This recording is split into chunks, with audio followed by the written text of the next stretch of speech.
తెలుగు రాష్ట్రాల్లో గత కొన్ని రోజులుగా కురుస్తున్న వర్షాలు, ఎగువ ప్రాంతాల నుంచి వస్తున్న భారీ వరదలతో ప్రధాన నదులు కృష్ణా, గోదావరి ఉప్పొంగి ప్రవహిస్తున్నాయి. ముఖ్యంగా కృష్ణా పరివాహక ప్రాంతంలో వరద ప్రవాహం క్షణక్షణానికి పెరుగుతోంది. కర్ణాటకలోని ఆల్మట్టి, నారాయణపూర్ ప్రాజెక్టుల నుంచి నీటి విడుదల పెరగడంతో మన శ్రీశైలం, జూరాల జలాశయాల వైపు భారీగా నీరు చేరుతోంది. ముందుగా కృష్ణానది పరిస్థితిని పరిశీలిస్తే శ్రీశైలం జలాశయానికి వరద ప్రవాహం నిలకడగా కొనసాగుతోంది. జలాశయంలో నీటి నిల్వలు క్రమంగా పెరుగుతున్నాయి. శ్రీశైలం పూర్తి నీటి నిల్వ సామర్థ్యం 215.81 టీఎంసీలు. సోమవారం రాత్రి సమయానికి ప్రాజెక్టులో నీటి నిల్వ 93.58 టీఎంసీలకు చేరుకుంది. ఎగువ నుంచి వస్తున్న ప్రవాహం ఇలాగే కొనసాగితే మంగళవారం నాటికి అంటే ఇవాళ్టికి నిల్వలు సునాయాసంగా 100 టీఎంసీల మార్కును దాటే అవకాశం ఉందని ఇరిగేషన్ అధికారులు అంచనా వేస్తున్నారు.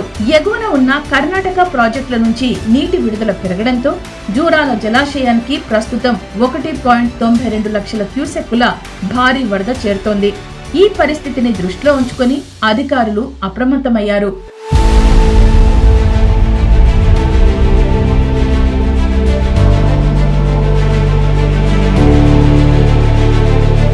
జూరాల 27 గేట్లను ఎత్తి 1.85 లక్షల క్యూసెక్కుల నీటిని దిగువ శ్రీశైలానికి విడుదల చేస్తున్నారు. దీనికి అదనంగా జల విద్యుత్ ఉత్పత్తి ద్వారా మరో 31,000 క్యూసెక్కుల నీటిని దిగువకు వదులుతున్నారు.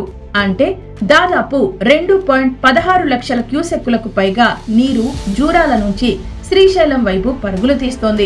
ఇక కృష్ణానదికి ఎగువన ఉన్న కర్ణాటక ప్రాజెక్టుల పరిస్థితి చూస్తే ఆల్మట్టికి ప్రస్తుతం 1.36 లక్షల క్యూసెక్కుల వరద చేరుతోంది. అక్కడ నిల్వలు దాదాపు నిండటంతో వచ్చిన నీటిని వచ్చినట్లే దిగువకు పంపుతున్నారు.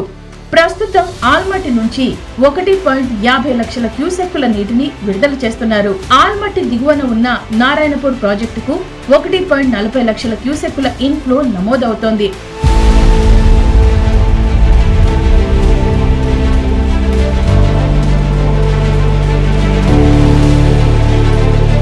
ఇక్కడ నుంచి దిగువన ఉన్న మన జూరాల వైపు 1.41 లక్షల క్యూసెక్కుల నీటిని వదులుతున్నారు. కర్ణాటకలోని వర్షపాతం, అక్కడ ఉన్న ప్రాజెక్టుల నుంచి వస్తున్న నీటి పరిమాణాన్ని బట్టి చూస్తే ఇవాళ్టికి జూరాల ప్రాజెక్టుకు వచ్చే వరద ఉధృతి ఇంకా పెరిగే అవకాశాలు స్పష్టంగా కనిపిస్తున్నాయి. కృష్ణానది ఇలా ఉప్పొంగుతుంటే మరోవైపు గోదావరి నదిలో మాత్రం వరద ప్రవాహం కొద్దిగా తగ్గుముఖం పట్టింది.